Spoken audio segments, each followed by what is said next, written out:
अस्सलाम वालेकुम स्टूडेंट्स, मैं हूं इज़्ज़ा बतूल। उम्मीद करती हूं आप सब बिल्कुल ठीक ठाक होंगे। आज की वीडियो में मैं आपको बताऊंगी कि आपने इलेक्टिव सब्जेक्ट्स की तैयारी कम टाइम में किस तरह करनी है, टाइम टेबल को किस तरह सेट करना है, स्कीम और गेस्ट पेपर्स के हवाले से भी मैं आज आपको गाइड करूँगी। सबसे पहले मैं एक बात क्लियर कर दूँ कि अगर हुकूमत ने इलेक्टिव सब्जेक्ट्स कंफर्म कर दिए हैं तो उन सब्जेक्ट्स के अलावा और किसी सब्जेक्ट की तैयारी करने की ज़रूरत नहीं है। काफ़ी स्टूडेंट्स अभी भी परेशान थे कि हम क्या इंग्लिश, उर्दू, इस्लामियत और पाक स्टडी की तैयारी करें। तो नहीं, आपकी फील्ड के अकॉर्डिंग आपके जो इलेक्टिव सब्जेक्ट्स हैं आप सिर्फ उसकी तैयारी करें। इलेक्टिव सब्जेक्ट्स कौन कौन से हैं आज उसको डिस्कस नहीं करेंगे, क्योंकि मैं अपनी प्रीवियस वीडियो में डिटेल से बता चुकी हूँ कि हर क्लास जैसे ICS, ICOM, FA, simple FA, हर क्लास के लिए इलेक्टिव सब्जेक्ट्स कौन कौन से हैं।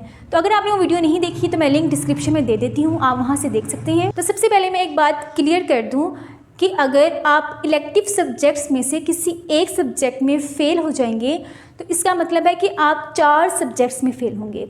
जैसे मैं आपको एग्जांपल देती हूँ कि अगर मैं 10th क्लास की स्टूडेंट हूँ और मैं फ़िज़िक्स में फ़ेल हो गई हूँ तो इसका मतलब है मैं फ़िज़िक्स के साथ जो कंपलसरी सब्जेक्ट है जैसे इंग्लिश, उर्दू, पाक स्टडी, इस्लामियत, जिनके पेपर्स नहीं होने, तो फ़िज़िक्स के साथ जौन सा सब्जेक्ट अटैच होगा, फॉर एग्जांपल इंग्लिश अटैच है तो मैं इंग्लिश में भी फ़ेल हूँ, 2 सब्जेक्ट्स हो गए। 9th क्लास में पेपर्स नहीं दिए थे, प्रमोट हुए थे, इसलिए 9th क्लास की फ़िज़िक्स में भी फ़ेल हूँ और 9th क्लास की इंग्लिश में भी, तो ये चारों सब्जेक्ट्स में हम फ़ेल हो जाएंगे। तो इसीलिए मैं आपसे यही कहूँगी कि आप लोग इन सब्जेक्ट्स की तैयारी में अपनी जी जान लगा दें। आपके पास बहुत अच्छा टाइम है कि आप 3 से 4 सब्जेक्ट्स की तैयारी करके अपने 2 साल के मार्क्स को सिक्योर कर सकते हैं।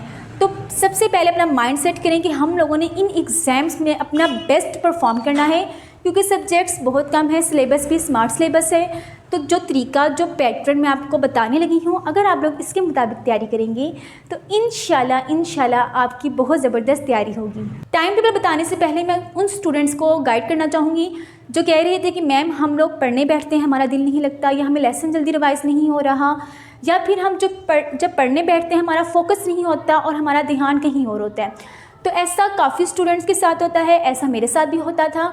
मैं क्या करती थी, कोई कोचिंग सेंटर ज्वाइन कर लिया या ट्यूशन सेंटर, जहाँ पे मुझे पता होता कि किसी ने मुझसे टेस्ट लेना है, सख्ती से टेस्ट लेना है, तो मैं ज़रूर टेस्ट की तैयारी करती थी और अच्छी तरह अपना बेस्ट परफॉर्म करती थी। आप लोग भी इस तरह करें, ऑनलाइन टेस्ट दें या फिर आप अपने किसी टीचर को टेस्ट दें। जो स्टूडेंट्स ऑनलाइन टेस्ट नहीं दे सकते, सेल्फ टेस्ट देना चाहते हैं, वो बहुत अच्छे तरीके से टेस्ट दे सकते हैं अगर वो अपना अच्छा सा माइंड सेट कर लें, जिस तरह मैं करती थी। आप लोग पता है क्या करें, खुद ही अपने टीचर बने, खुद ही अपने स्टूडेंट बने, और जब आप टेस्ट चेक करें आप सख्ती से टेस्ट चेक करें, बल्कि अपने आप को पनिशमेंट भी दें। आपको पता हो कि मैंने अगर इस टेस्ट की तैयारी करनी है तो किन रूल्स को मैंने फॉलो करना है, कम मार्क्स आएंगे तो क्या क्राइटेरिया मेरा होना चाहिए टेस्ट दोबारा देने का। तो अब बात करती हैं कि आप लोगों ने प्रॉपर टाइम टेबल किस तरह बनाना है।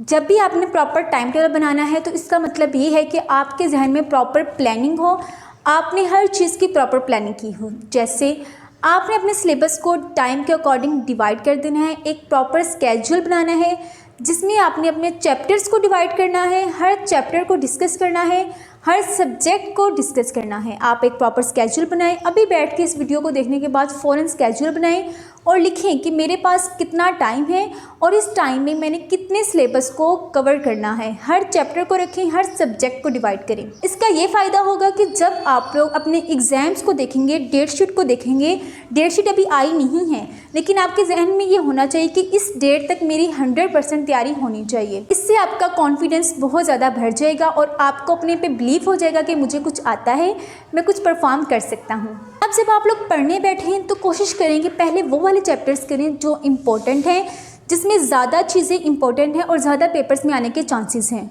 अब किसी भी चैप्टर को करने से पहले जो पॉइंट्स मैं आपको बताने लगी हूँ, अगर आप लोग इनको फॉलो कर लेंगे तो आप इस परेशानी से निकल आएंगे कि कहाँ से स्टार्ट करें, किस चैप्टर से स्टार्ट करें। चैप्टर रिवाइज़ करने के बाद हमें फिर से रिवाइज़ करने की ज़रूरत होती है क्योंकि हमें फिर से भूल जाता है। तो पॉइंट सुने। फर्स्ट पॉइंट ये है कि आप लोगों ने पहले चैप्टर पढ़ने से पहले उसका सरसरी जायज़ा लेना है, देखना है उसमें क्या क्या चीज़ें शामिल हैं। आपको पता हो कि जो चैप्टर आप पढ़ने वाली हैं वो किस चीज़ से रिलेटेड है, उसके टॉपिक्स क्या हैं। दूसरा पॉइंट ये है, जब आपने थॉरोली पढ़ना है तो सबसे पहले अपने कॉन्सेप्ट्स क्लियर करने हैं। क्वेश्चंस को इस तरह पढ़ना है कि अगर कोई क्वेश्चन की स्टेटमेंट चेंज हो जाए तो आप उसको पेपर में अटेम्प्ट कर सकें। ये उस वक्त होगा जब आप थॉरोली रीड करेंगे और आपका कॉन्सेप्ट क्लियर होगा। थर्ड पॉइंट है कि जब भी आपने कुछ भी याद करना है, आपने उसकी प्रॉपर पॉइंट्स, प्रॉपर हेडिंग्स बनानी है, चीज़ों को प्रॉपर हाईलाइट करना है। इससे बहुत ज़्यादा फ़ायदा होगा और चीज़ें आपको जल्दी याद होंगी। कि अब चूँकि इलेक्टिव सब्जेक्ट्स हैं, जो साइंस सब्जेक्ट्स हैं, उसमें साइड बॉक्सेस होते हैं। अब मुझे नहीं पता कि स्मार्ट सिलेबस में साइड बॉक्सेस हैं या नहीं हैं, तो अगर साइड बॉक्सेस इंक्लूडेड हैं तो आपने लाजमी साइड बॉक्सेस को पढ़ना है, 2 से 3 दफ़ा उनको रीड करना है, बल्कि उनकी तैयारी के लिए आपने अलहदा से टाइम रखना है कि साइड बॉक्सेस की अच्छी सी तैयारी की जाए। बात करते हैं कि केमिस्ट्री की रिएक्शंस की, जिसमें स्टूडेंट्स को काफ़ी परेशानी का सामना करना पड़ता है। तो केमिस्ट्री के रिएक्शंस जितने आप समझ के याद करेंगे उतनी आपको केमिस्ट्री से मोहब्बत हो जाएगी। मेरा फेवरेट सब्जेक्ट सेकंड ईयर में केमिस्ट्री था। मुझे ऑर्गेनिक केमिस्ट्री इसलिए बहुत पसंद थी कि जिन्होंने हमें समझाया था, जो हमारे प्रोफेसर थे, उन्होंने इतने अच्छे तरीके से गाइड किया था, इतने अच्छे कॉन्सेप्ट क्लियर किए थे। तो आप लोगों ने चीज़ों के कंसेप्ट क्लियर करने हैं।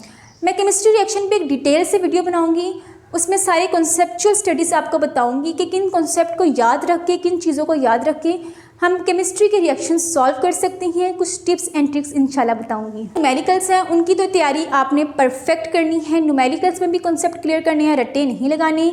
डायग्राम्स की लाजमी प्रैक्टिस करनी है कि क्वेश्चन पेपर में कोई भी डायग्राम हमसे पूछ रहे लॉन्ग क्वेश्चन में, तो आपको उसको अटैम्प्ट करने का तरीका हो और उसमें आपकी प्रैक्टिस इतनी जल्दी हो कि आप टाइम को मैनेज भी कर लें और पेपर में आपको मुश्किल भी ना हो।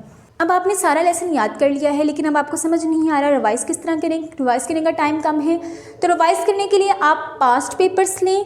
पास्ट पेपर्स को अटैम्प्ट करने के 2 तरीके हैं। एक स्टूडेंट कह रहा था कि मैम पास्ट पेपर्स के बारे में डिटेल से वीडियो बनाई, तो थोड़ी सी बात है वो मैं इसी वीडियो में क्लियर कर देती हूँ।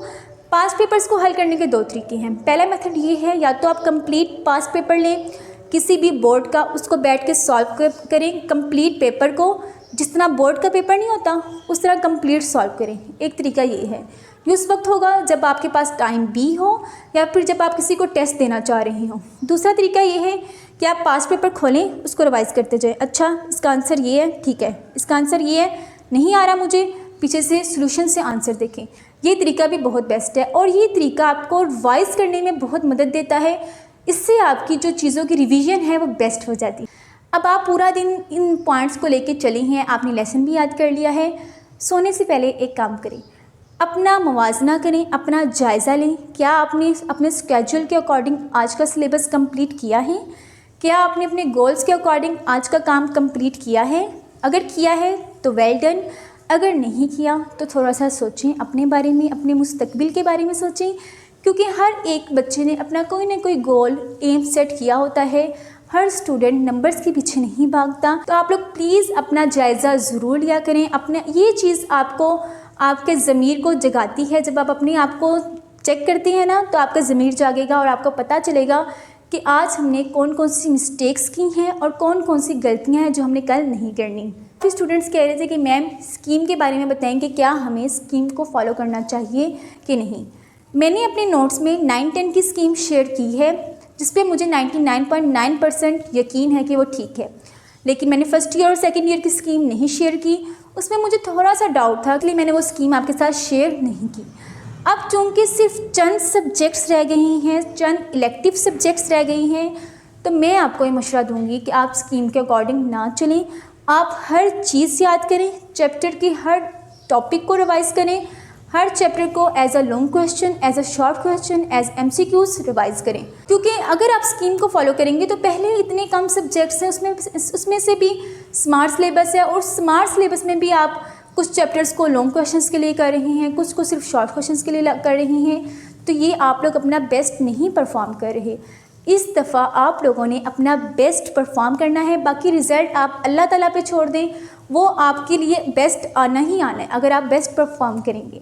आखिर में वीडियो का इख्तिताम में आपको बताती हूँ कि गेस्ट पेपर्स आपने कैसे करने हैं, गेस्ट पेपर्स ज़रूरी हैं या नहीं हैं, क्या मैं आपको गेस्ट पेपर्स प्रोवाइड करूँ। तो प्यारे बच्चों, गेस्ट पेपर्स के बारे में मेरे जहन में 2 बातें हैं। एक बात ये, जो मेरे टीचर्स भी कहते थे कि कभी भी स्टूडेंट्स को गेस्ट पेपर नहीं लगवाने चाहिए। इससे क्या होता है कि वो बुक को छोड़ के गेस्ट पेपर से तैयारी स्टार्ट कर देता है, और फिर जब पेपर गेस्ट पेपर में से नहीं आता तो उसका रिज़ल्ट उसके अकॉर्डिंग नहीं आता। दूसरी बात, मैंने फर्स्ट ईयर में और सेकंड ईयर में गेस्ट पेपर यूज़ किए थे, वो गेस्ट पेपर इस तरह के थे कि उन गेस्ट पेपर में चैप्टर वाइज गेस्ट पेपर थे और हर चैप्टर में इतने सारे क्वेश्चंस थे जो बुक में भी नहीं थे। यानी कि गेस्ट पेपर आप कह लें, उन्होंने बुक की स्टेटमेंट चेंज करके, बुक से शॉर्ट क्वेश्चंस की स्टेटमेंट चेंज करके गेस्ट पेपर में ऐड किया था। उससे मुझे इतना ज़्यादा फ़ायदा हुआ कि जब मैंने बोर्ड का पेपर देखा तो मुझे ऐसा लगा कि सारा ही गेस्ट पेपर से आया है। उसकी रीज़न क्या थी? क्योंकि जब मैं गेस्ट पेपर पढ़ती थी वो सवालों की स्टेटमेंट बार बार मेरी आंखों से गुजरती थी, और जब वही स्टेटमेंट के क्वेश्चंस बोर्ड में आते थे तो मुझे ऐसा लगता था कि सारा गेस्ट पेपर से आया है। तो अगर आप अपनी बुक की तैयारी को, टेक्स्ट बुक की तैयारी को 100% रखें और रिवीजन के लिए और अच्छी प्रैक्टिस के लिए गेस्ट पेपर यूज़ कर लें तो इसमें कोई बुरी बात भी नहीं है। लेकिन अगर आप लोग टेक्स्ट बुक को छोड़ के सिर्फ गेस्ट पेपर के पीछे भागेंगे तो ये भी अच्छी बात नहीं है। आप गेस्ट पेपर कोई अलादीन का चिराग नहीं है कि अगर आप वहाँ से सारा याद कर लेंगे और आपके 95% मार्क्स आ जाएंगे। समटाइम्स गेस्ट पेपर बहुत अच्छे भी आते हैं और समटाइम्स गेस्ट पेपर एमी ही होते हैं। तो मैं आपको ये मशवरा दूंगी कि आप लोग बुक की हर चीज़ को याद करें और फिर रिवीजन के लिए, प्रैक्टिस के लिए गेस्ट पेपर यूज़ करें। तो उम्मीद करती हूँ मैंने आपको मोटिवेट भी किया होगा और आपकी परेशानी जो इलेक्टिव सब्जेक्ट से रिलेटेड थी उसके हवाले से भी गाइड किया होगा। अब इंशाल्लाह मेरे चैनल पे एक दिन में 2 वीडियोस आएंगी, इंशाल्लाह, क्योंकि मैं जब भी ये बात करती हूँ तो अगले दिन ही वीडियो नहीं आती, तो बस डेली बेसिस पे 2 वीडियोस आएंगी। और बहुत से स्टूडेंट्स कह रहे थे कि मैम आप व्लॉग्स शेयर करें। जो मैं व्लॉग्स शेयर करूँगी वो आपका टाइम नहीं वेस्ट करेंगे, वो आपके लिए इंफॉर्मेटिव ही होंगे इंशाल्लाह। तो अब व्लॉग्स भी अपलोड होंगे। और अगर आप लोग मुझसे इंस्टाग्राम पे कांटेक्ट करना चाहते हैं तो उसका लिंक डिस्क्रिप्शन में मौजूद है। वहाँ पे आप लोग अपनी पेपर प्रेजेंटेशन और राइटिंग की वीडियो सेंड कर सकते हैं। आज के लिए इतना ही। अपना ढेर सारा ख्याल रखें, दुआओं में याद रखें। अल्लाह हाफिज़।